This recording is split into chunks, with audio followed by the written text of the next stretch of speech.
Hello, this is Dale Matthews, and I'm joined by Mike Jones.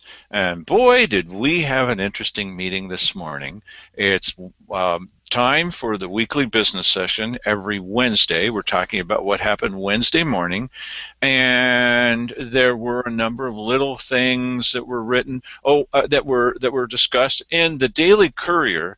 Their summary of this day is Josephine County Cultural Coalition does something or other. Really, maybe they'll get around to writing something. That very experienced journalist Jim Moore may be able to figure out finally by tomorrow what it is that happened early this morning. They sometimes get things into the Courier that happen that same morning, important things, or maybe they won't do a story at all. Well, you know what? Which would be kind of amazing because in reality, today was no less important than what happened when the public showed up and the 7-county IGA got canned. This was a number of citizens came and they related the truth about what is in the ordinance that they were proposing. Now, we gotta say which ordinance. What was the ordinance there? But we haven't said that Oh, yet. yeah, of course. No, the ordinance. They were the whole thing. The big deal on today's agenda was to vote on whether or not voting on the ordinance in the special election come May would be this county ordinance on whether or not they should tax and regulate marijuana. Well, there was a lot of stuff in this ordinance that was crazy. The sheriff department gets to come to your house and gets to inspect. Who knows what areas of your house, probably the whole thing, anytime they want to, and determine if you're doing everything correctly and if your books are all in the proper condition. That alone should have been scary to people, but there was many aspects of this proposed law that were bad, and the public showed up in force and basically related that to the board. Otherwise, they would have passed this, I believe. Absolutely would have passed it. The place was packed, and one of the people that sometimes gets a little bit of a bad rap, and there's a reason for this occasionally, is Mark Seligman. But Mark picked up the bit on this, and he's been talking about marijuana for such a long time, and he called some of the organizers in the cannabis business community, and he told them about the vote that would be taking place today. And buddy, they showed up in force. They packed this place. There were only a few chairs left over, and I guess some people that preferred to stand. And it was one of the biggest turnouts I've ever seen at a weekly business session. Yeah, I think it's one of those things where, and the amazing thing was to watch what happened to the board.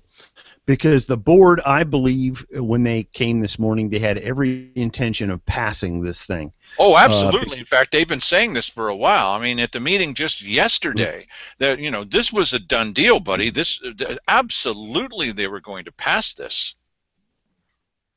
Right. So, and like in the previous case with the 7-county IGA, people came in and spoke their mind, and they, it's so important for us to be sitting in front of them so that they can look us in the eye when they're doing some of this stuff to us. Because when they have to look you in the eye and do it, they cannot do it because they understand that you represent a much larger contingent outside of those doors, and they cannot do it. So, we should be packing these weekly business sessions every week to make sure they don't do this kind of stuff that they would love to do. Well, one of the things that if you are a loyal viewer of this show, and why wouldn't you be, one of the things that we told you that nobody else had told you, you heard it here from us, is that while a lot of people feel that the Measure 91, the marijuana initiative that made marijuana now legal in the state of Oregon, that in Josephine County, everybody figured, oh, everybody in Salem figured, well, Josephine County would be one of the few red areas of the state that will, it's funny, that's red area, you know, it used to mean something else, Yes, it did. that will vote this down. Well, we did, but by two, not 2%, 2 votes. Yeah, Well, that's amazing. that's dead even. Even our county came out dead even on should marijuana be legal, recreational marijuana. Yeah. So there's nobody among the good old boys network that can claim that they have their finger on the pulse of Josephine County. Josephine County split dead even on Right. should marijuana be legal. Well, I'll tell you, I believe that the board probably represents more of the side that didn't want it to be legal. Oh, And yeah. in addition to that, if it was going to be legal, they wanted to have a stranglehold on it. And you know, some of the things in the ordinance, you would have just had to been there to absorb the vibe that was in the air. This was very anti-establishment, very anti-tyranny, you know, and the idea that they wanted to have these this enforcement arm, which is, and the crazy thing about it is that this enforcement arm. Oh, I love this part. I love this part. Tell Yes. them, Mike. This enforcement arm would have taken up every penny of any monies they collected because of this thing would have gone right back into enforcement. So it's like a circular firing squad. Well, let's say, to say that in a crazy. slightly different way, in order to tax you, they would tax you and then use all the money to help tax you. You gotta be kidding me. Well, and here's the funny thing is in a room with only them in it, all of this sounds perfectly logical. Oh yeah. You know, I mean, this is how disconnected government is from you. Is that to them? Great plan. This is a great plan. I like it. This is fantastic. And one of the best things I like about it is our stormtroopers get to go kick people's doors in. You know, there's going to You be know? plenty of people who say, "Oh, you guys, you just have this certain way of looking at things, and it was all benign." No, they're saying it to us while we're in the room. Cheryl Walker is saying now, don't be thinking that if we tax marijuana using this, that any of the money is going to go to help the law enforcement. Oh, no. Don't be thinking that any of this money is going to go to economic development. Yes. Oh, no. All of the money, she's telling us this, all of the money is going to go back into the enforcement. We're going to use enforcement to fund enforcement. It's mind-blowing and mind-boggling, but it illustrates something about government that you really all ought to know. And this is, listen, I may differ from some on this, but I'm not big in favor of government being involved in helping you establish economic prosperity, because this is how they would do it. To them, economic prosperity means money coming into government. It doesn't mean money coming into your pocket. To me, economic prosperity is where I get rich. Guess what? That's not a bad thing. You know? But Mike, now hold on a second. Just because you help by getting out of the way, but just because you've helped 1,000 people become rich in our county, why, what good is that for county government? Are you kidding me? Yeah, no, that's stupid and short-sighted. Well, okay. See, part of the reason why we don't get representation from our Board of Commissioners to the federal government on removing their tyranny from us so that we can go cut some trees and kick off the economy.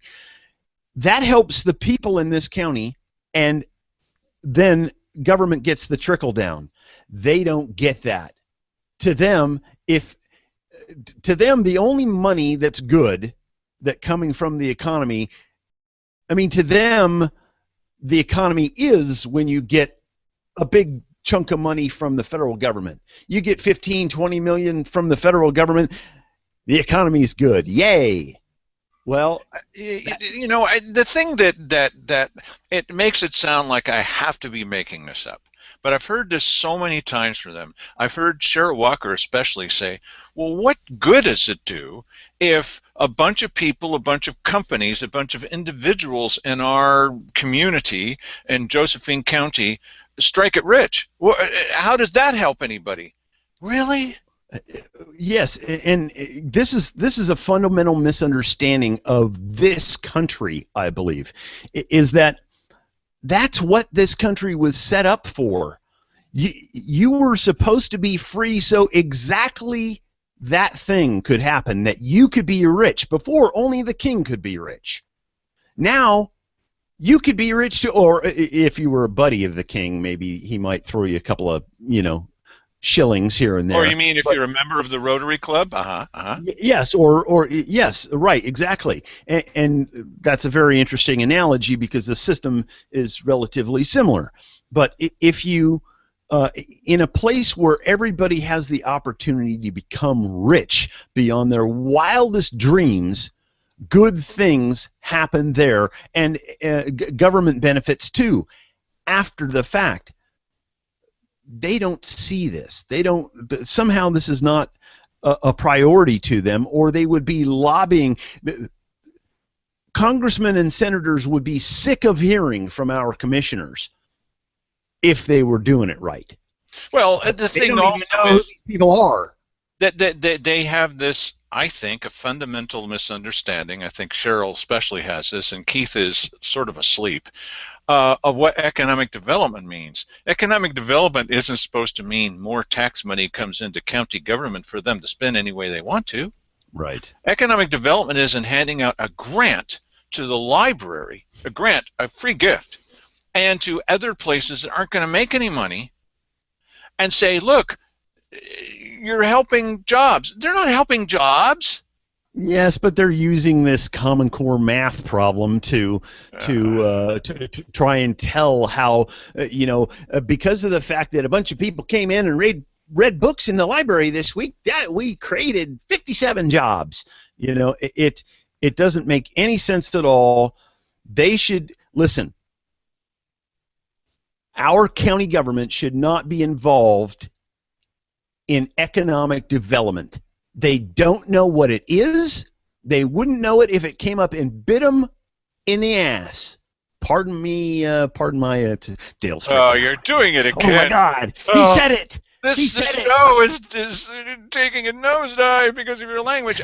Look. The thing is that we know this to be the case from the infamous example of the wonderful project out in Cape Junction that's wheelchair ramps are going to create 214 full-time jobs. I mean, it's laughable. Yes. There was a couple lessons today about laughing at the commissioners that really worked.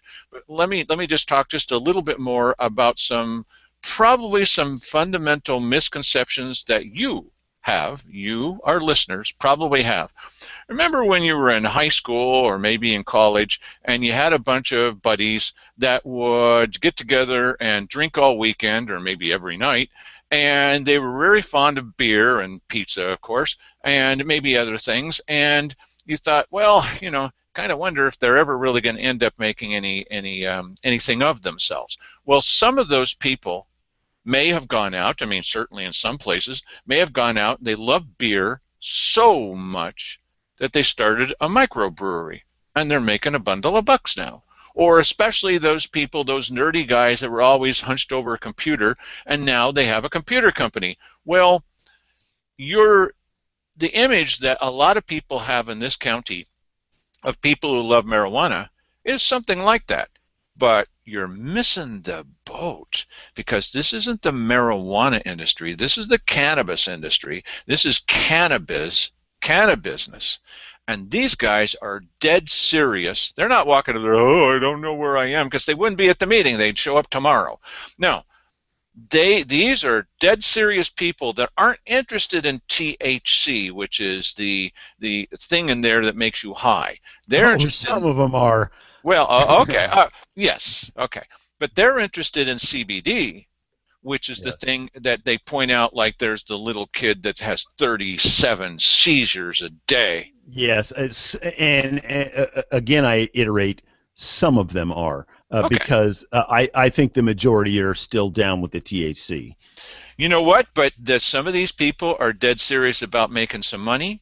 Hmm. We're not growing trees and cutting them down anymore for this, but there are marijuana plants. I don't know if you're aware of this, not you, Mike, but everybody else, that are as tall as some trees. And if they grow, yeah, and when Yeah. they grow these and then they cut them down or they harvest from them, there's green gold, buddy. This is look, whether you like it or not, it's a legal product. It's legal. Right. That's very, very popular, Right. and it makes a bundle of bucks. What more do you need to know?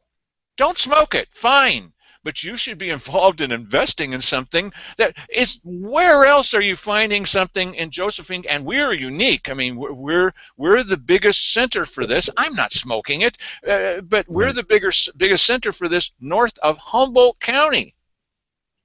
Well, and I'll tell you something. I am not going to be investing in it. I'm not going to be smoking it. I'm not going to be involved in it in any way at all, because it's not my Okay, thing. all right. However, it is a legal product. And you know what? It's time for the government to step out of the way and let whatever happens happens, because the people have spoken here, and you know, it's none of their business anymore. Well, even in Josephine County, it only lost by 2 votes. You know, Hmm. if we were talking about whiskey, and they were back in the 30s, if we were talking Sure. about whiskey, you'd say, well, it has no socially redeeming value.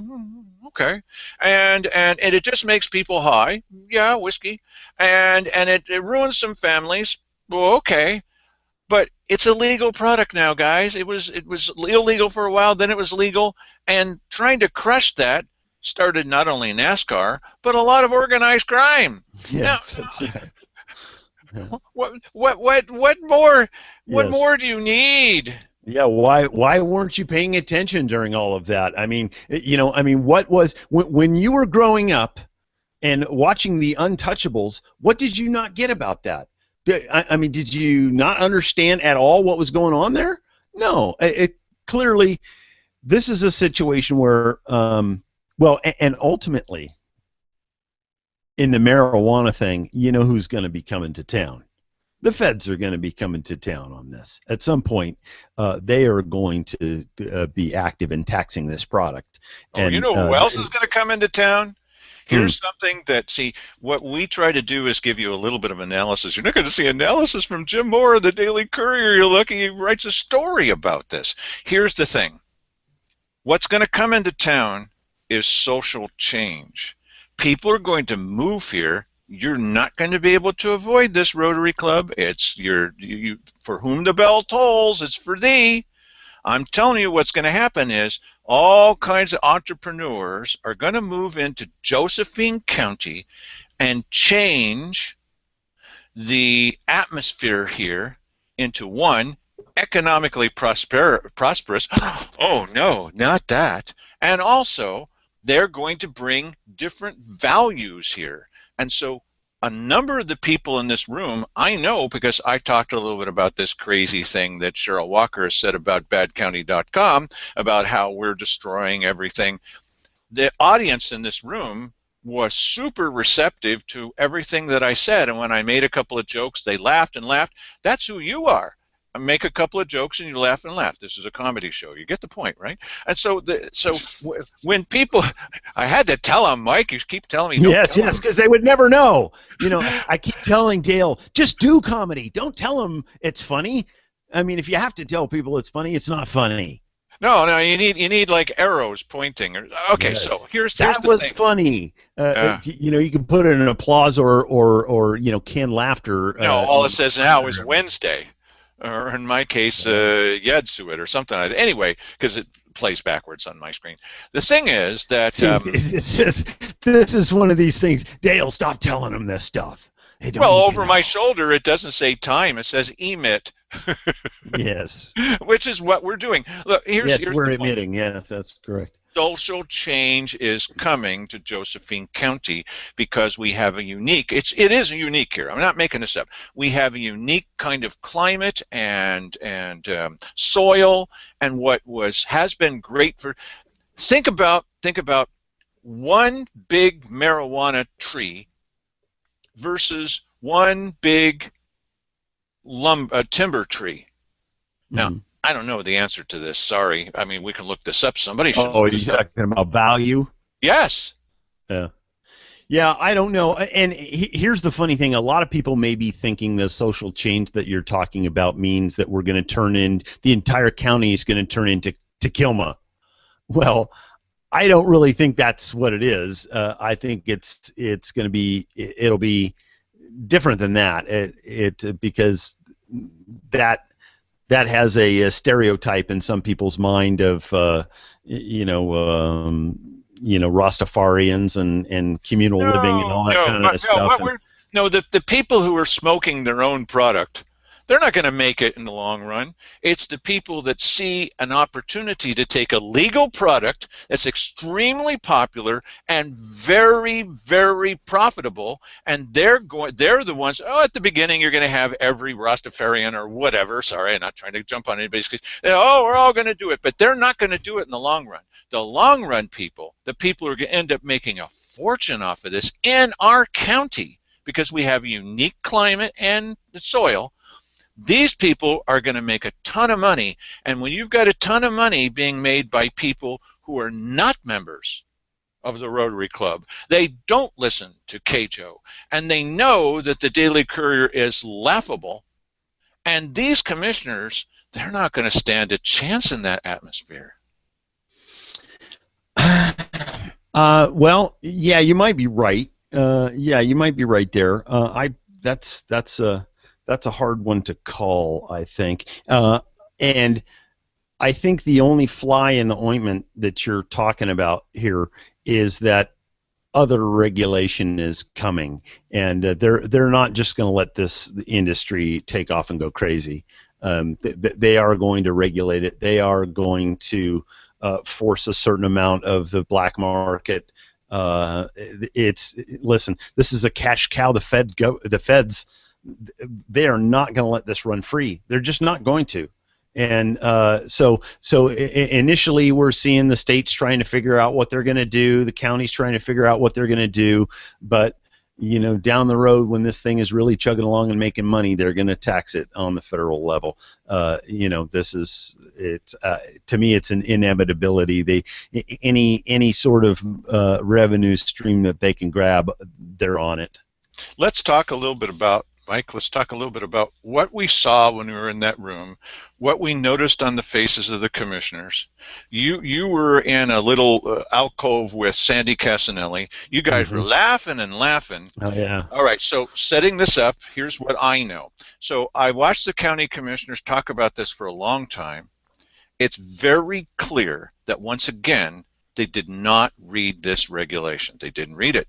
This was written again by Steve Rich. Now remember, Steve Rich was the one that wrote the junk ordinances, and it had all these provisions in there that were pretty draconian. I mean, it was trying to tax us into prosperity, but it included all these things were like, hey, wait a minute, what happened to the Fourth Amendment? And a bunch of other things that were just really wrong. Now, Big Bad Sandy Casanelli walks up to the microphone. When she's on, she's really on. And she says, well, did you know that it has this and this and this and this? And you could see it on Simon's face. He didn't know those things were in there. Yeah. Yeah, Draco would have been proud. That's funny that draconian. It sounds like such a great word, and that's why it's so popular. Because I think it evokes this image of Dracula, That's why a draconian is such a big deal. Oh, But now who's getting down into no, the minutia? Okay, all right, all yeah, right. no, it's true. But you know what? I mean, whenever somebody whips that out, that's why they do it. Okay. But yes, these people either they don't read the stuff, or when they do read it, because of the fact that the stormtroopers are their people, it seems okay to them. But all of a sudden, when you're in a room filled with people who are that fear and object to the stormtroopers, then all of a sudden, oh, wait a minute, maybe that's not such Now, a good tell thing. us. This is an evocative word.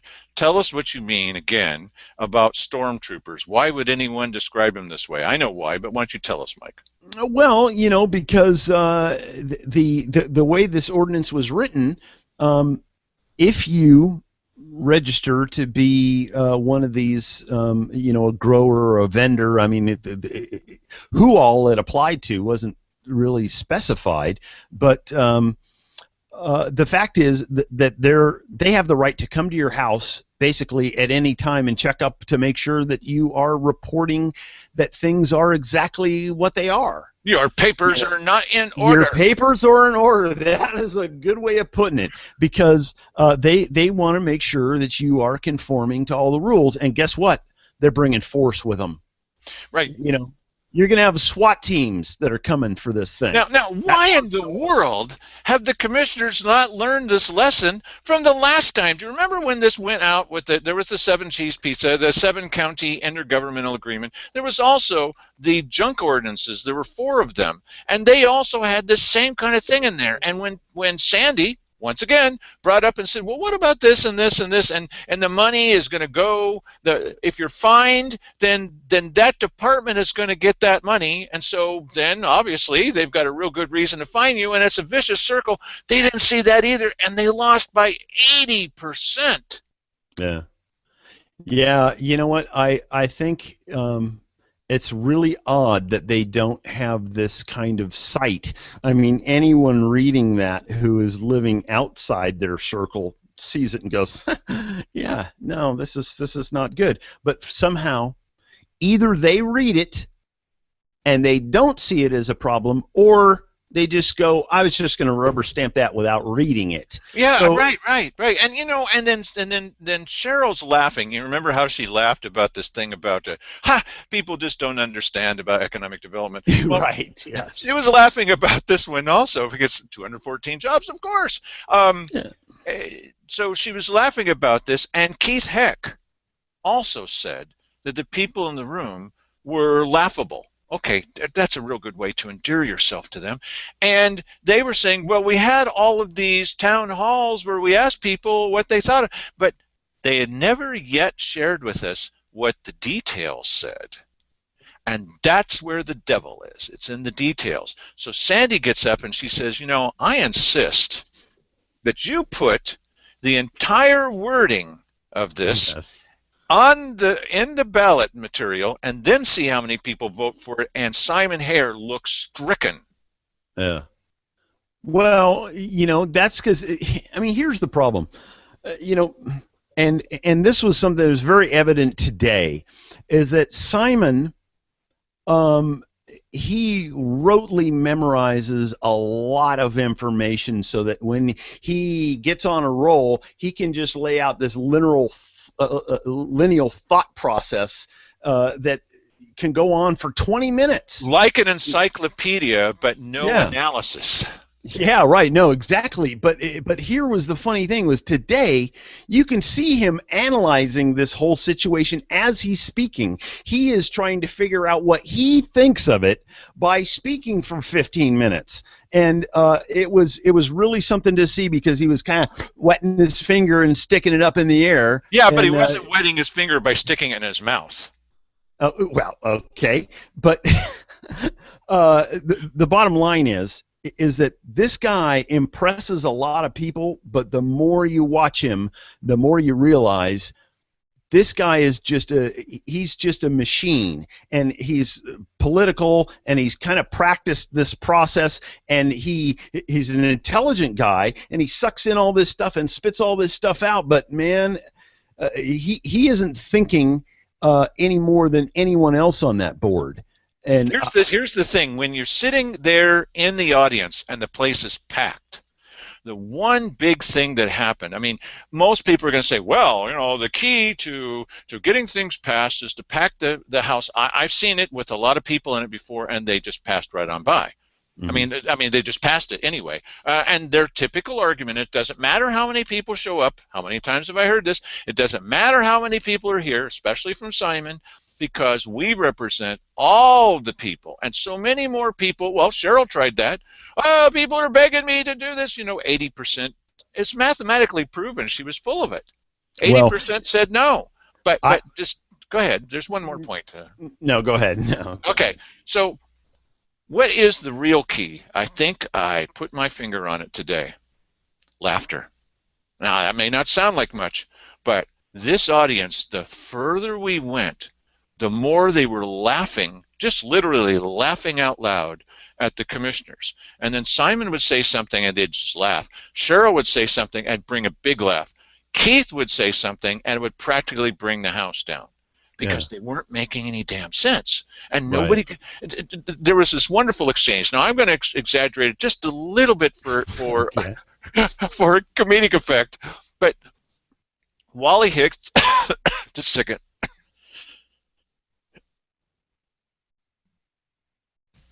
Sorry, Wally Hicks walks up, and they've got questions for him. Their questions are always like, well, isn't it true that this is the most wonderful thing? Since, you know, they're always asking questions to which they already know the answer. Oh, we have no ability to pat ourselves on the back. That's all that they ever do, is pat themselves on the back.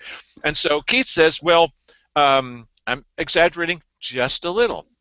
Keith says, well, isn't it true that we have to vote for this, that we're forced to vote for this? And Wally Hicks says, well, no. No. What I mean is, isn't it true that we are forced to vote for this? Well, no. You're not understanding me. Isn't it true that we're forced to vote for this? And by now the audience is yelling, no. You know, and here's the irony of that whole thing is, while he is struggling to grasp how this situation works, it's clear that he's the only one in the room that doesn't get it. When people laugh or clap or something like that, he's going, well, hey, you know, the rules are up here on the board, and if you're too stupid to figure out what that means, that's what he said. Yes. If you're too dumb to, well, I don't know if I can help you. You know, I mean, that guy. This exposes his character. He just is. He's a goofball. Well, the other thing that he really needs to do, because he has a problem with this more than the other commissioners. He doesn't understand a lot of things. Okay, well. When he's at the point where he's asked and the question's been answered 7 times, and by now people in the audience are yelling out the answer, yes. What he needs to do is shut up. Yeah, right. And ask the question another time in a private setting. He's not getting anywhere, so you don't ask it the 8th time. But what I mean is, aren't we forced to vote that? No. Yes. I'm not exaggerating by much. I mean, no, it was remarkable. It was remarkable, and I just thought, well, you know what? I think in this particular situation, the most important thing is that you understand when you don't understand. That's very well. And the other thing is, I think the big deal, the vulnerability, the key. You may think, oh, the key is getting a lot of people there. I've seen a lot of people show up, as I said, and they still go up. The vulnerability they have is when you've got more details than they do, and sorry, you're not going to get any awards for this. That's easy. The key is when you're laughing at them, when they're saying things and you're finding them intensely amusing, which is what our website does. I told them our website's turned into a comedy site. It's because of you. They didn't like that. When I was seated last week at the weekly business session, and Keith Hicks said something about how the county government is not involved at all, not at all, take my word for it, in this safety levy, I chuckled. I just chuckled. You can't hear it on their video. Nobody at home could hear it. And Keith jumped all over me. I chuckled from my seat. Did you know that chuckling is now no longer allowed at these meetings? Oh, well, technically you chortled. Well, that's what he said. Yes. But you can't even hear Well, me chuckling, chortling or yeah, chuckling, or you can't hear anything. Keith yes, was the only one that heard it. chuckling's a misdemeanor. Chortling, yeah, it's a felony. No, why? No, what's the lesson? Really, seriously now. I'm serious. I'm not joking around. Well, a little bit, but not much. The lesson here is if you have them like this, and you realize that they're trying to fool you, especially Cheryl, having their number on this and just chuckling a little bit to yourself, or getting up at the podium and talking a little bit about why they're full of it. We need hip waiters when you come to these meetings, and pointing that out. They have no sense of irony, and they don't understand what's funny. And I get up there and I make jokes and I laugh. It's at their expense, but only when they're wrong. Of course, that happens to be most of the time, but only when they're wrong. If they just stop lying to us and stop making these stupid rules and then stop trying to enforce stuff they haven't read, there wouldn't be any need for anyone to make fun of them. Right.